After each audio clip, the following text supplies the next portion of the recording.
Let's talk about a first-time buyer. Imagine someone renting in Spring or Humble. Let's say her rent is around $1,900 a month. Her lease is coming up. She has been saving. Her credit is decent. She has stable income. She wants to buy, but every time she brings it up, someone says, "Don't buy right now. Wait for rates to come down." And she thinks, that sounds responsible. So she waits. 3 months go by, then 6 months. Then the lease renewal comes and rent goes up again. Now she is frustrated, but she tells herself, okay, 1 more year. That 1 year may cost her $23,000 or $24,000 in rent. Now, I want to be fair. That rent bought her housing. It bought flexibility. It may have bought time to save more money. So I am not going to use that old line that rent is always throwing money away. That is just too simplistic. But rent is still a cost. And if she was financially ready to buy, and there were homes where sellers were offering closing cost assistance, and she had options that fit her budget, then the waiting had a price. Maybe she missed a home that would have been a solid first step. Maybe she missed a seller willing to negotiate. Maybe she missed a year of principal pay down. Maybe she missed appreciation. Maybe not. We have to look at the actual market. But the point is, she cannot know if waiting helped her unless she compares it to what she actually gave up. And that is where first-time buyers often get stuck. They are trying so hard not to make a mistake that they never define what a good decision would look like. They keep researching. They keep saving homes. They keep asking people for opinions. They keep watching rate updates. But no one has helped them sit down and say, what payment feels comfortable? What cash do you need to keep in reserves? What neighborhoods fit your life?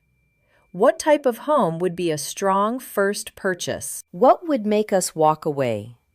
What would make us move forward? Now that is the work. Buying your first home is not just a financial decision. It is emotional. People are afraid of being wrong. They are afraid of buying right before prices shift. They are afraid of repairs. They are afraid of being judged by family. They are afraid of not knowing what they do not know. And all of that is normal.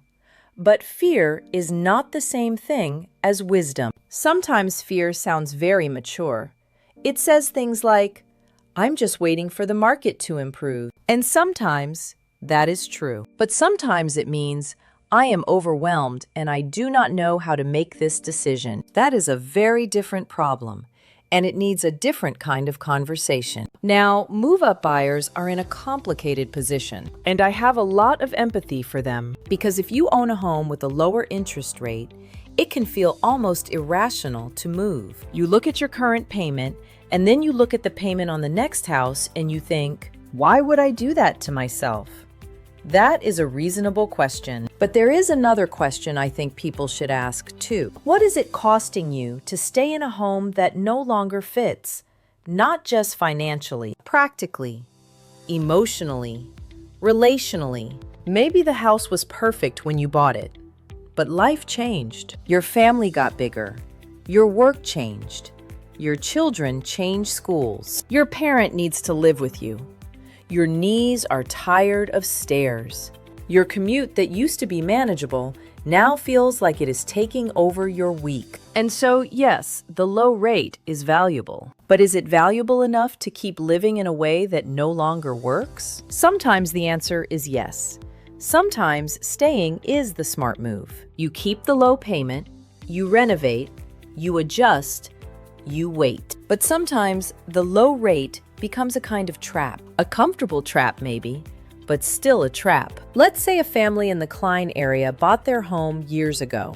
They have equity, they have a good payment, but the house is too small now. They want to be closer to work, or closer to a school program, or closer to family support. They keep saying, we'll move when rates drop. But when rates drop, they may not be the only family making that decision. Other move-up buyers may do the same thing. So the homes they want may become more competitive at the same time they finally feel ready. And then the question becomes, Did waiting solve the problem? Or did it just delay the problem until more people were trying to solve it at the same time? For move-up buyers, this is not a simple buy or wait conversation.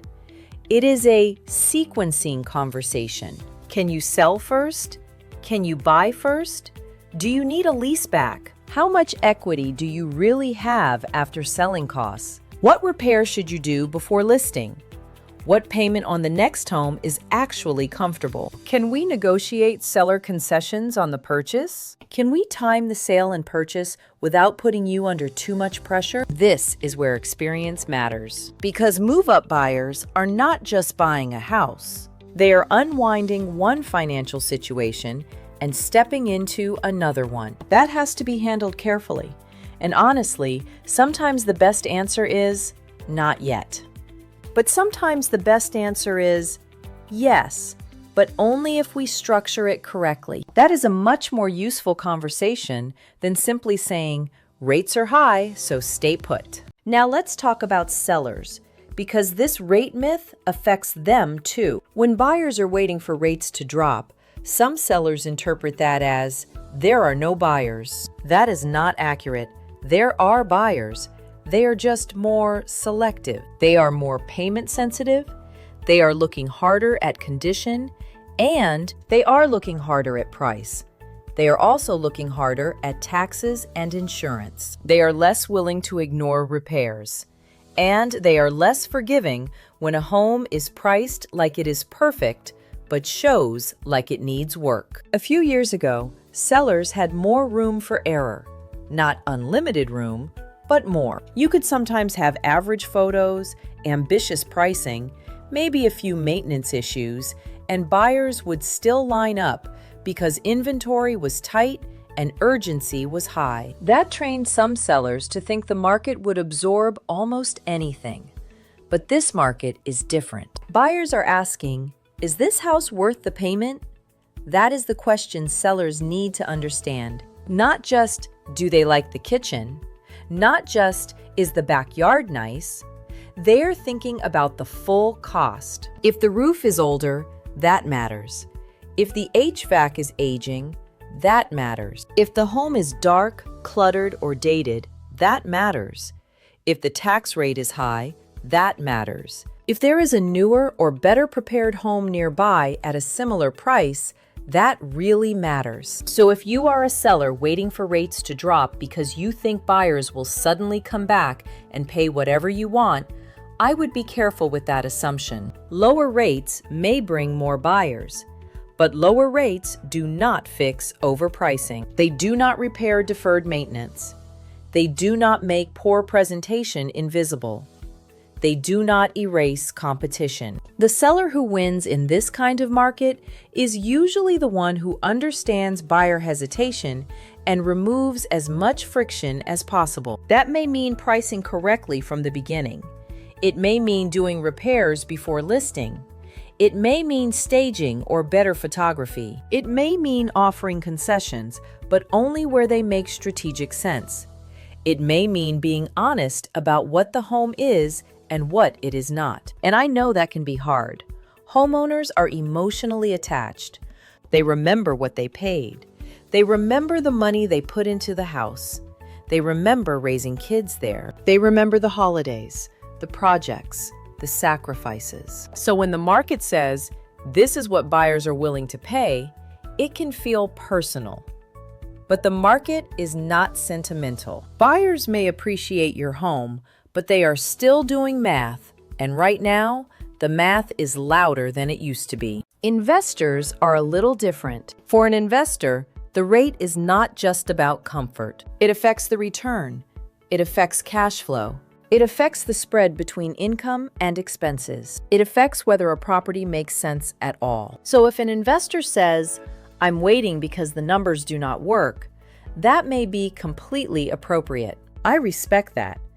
A bad deal does not become a good deal because you are impatient. But here is where I would add nuance. Some investors say, there are no opportunities until rates come down. That may be true for their specific criteria, But it is not always true across the market. When casual buyers hesitate, disciplined investors pay attention. They look for sellers who need certainty. They look for rental demand that is stable. They look for price bands where resale demand remains durable. They look for terms, condition, and location, and they underwrite conservatively. That last part matters. Conservatively. Not with fantasy rent, not with unrealistic repair numbers, not assuming rates will drop, not assuming appreciation will save the deal. A thoughtful investor is asking, what is the actual rent?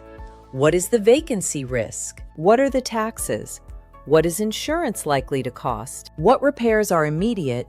What repairs are coming in the next 3 years? What is my exit if I need to hold longer than expected? What happens if rates do not improve? What happens if values soften? That is the conversation that sophisticated investors are having right now. In North Houston, this is especially important because rental and resale demand can vary dramatically from one pocket to another. A property can look cheap for a reason, or it can look boring but perform well because the location, rent demand, and condition are stable. Rates matter, but the deal lives in the details. And that is where investors who actually study the market can sometimes find opportunity while everyone else is waiting for the headline to make them feel comfortable. Now let's slow down and talk about the hidden costs of waiting, because this is where people tend to underestimate the impact. The first cost is rent. Again, rent is not always bad. Rent can be the right decision. It can give you flexibility. It can give you time. It can protect you if your job is uncertain, or if you are not sure where you want to live. But rent is still money leaving every month. If your rent is $2,000 a month, 1 year is $24,000. 2 years is $48,000. That may still be the right decision, but it should be counted. The second cost is missed equity. Now, ownership does not guarantee appreciation. I want to be clear about that. Homes require maintenance. Markets shift, neighborhoods change. You can absolutely buy poorly, but when owned, you at least have the opportunity to build equity through principal paydown and long-term appreciation. When you rent, you do not. The third cost is price movement. People hear the market is slower and sometimes assume that means prices are falling everywhere. That is not how it works. A slower market can mean homes take longer to sell. It can mean buyers have more choices. It can mean sellers are more willing to negotiate. It can mean price growth cools. It can mean some areas soften while others hold steady. But it does not automatically mean the home you want will be cheaper later. That is why local context matters so much. In Greater Houston, we have seen more inventory, which gives buyers more room to think. We have also seen demand continue in many parts of the market. Some homes sit, some homes move quickly, some sellers negotiate, some do not need to. So if you are waiting, you need to know what is happening in the specific neighborhood and price range you care about, not just the national headline. The fourth hidden cost is losing concessions. This is a big one, so let's look at why. In a more balanced market, buyers may be able to negotiate closing cost help, repairs, rate buy-downs, warranties, or other terms. But when demand picks up, sellers often become less flexible. A seller who might have helped you with $8,000 in closing cost in a slower moment may not do that when they have multiple interested buyers. So yes, the rate may come down, but if the price goes up or concessions disappear, the savings may not be as meaningful as you expected. And people do not talk about this enough. Waiting without a plan is stressful. You keep checking listings, you keep watching rates, you keep seeing homes go pending. You keep wondering if you should have moved sooner. Then a headline comes out and you change your mind again. Then someone at work says the market is about to crash. Then someone else says prices are going to jump. And now you are not making a housing decision anymore. You are just reacting to noise. That wears people down. It is hard to stay focused on your goals when there is so much conflicting advice. And the sixth cost is life delay. This one is harder to measure, but it is real. The family delaying more space, The homeowner delaying downsizing, the buyer delaying stability, the investor delaying portfolio growth, the seller delaying a move closer to family, the parent delaying a better school commute. A home is not just an asset, it shapes your daily life, your mornings, your evenings, your stress level, your routines, your sense of control. So when someone says, "I'm waiting for rates," I always want to ask gently, what else are you waiting on? Because sometimes the answer matters more than the rate. So by now, you can see the cost of waiting is not always obvious. Sometimes it is rent. Sometimes it is lost negotiating power. Sometimes it is a life delay. But the next question is the one that really matters. If waiting is not automatically wrong, how do you know when to wait and when to move?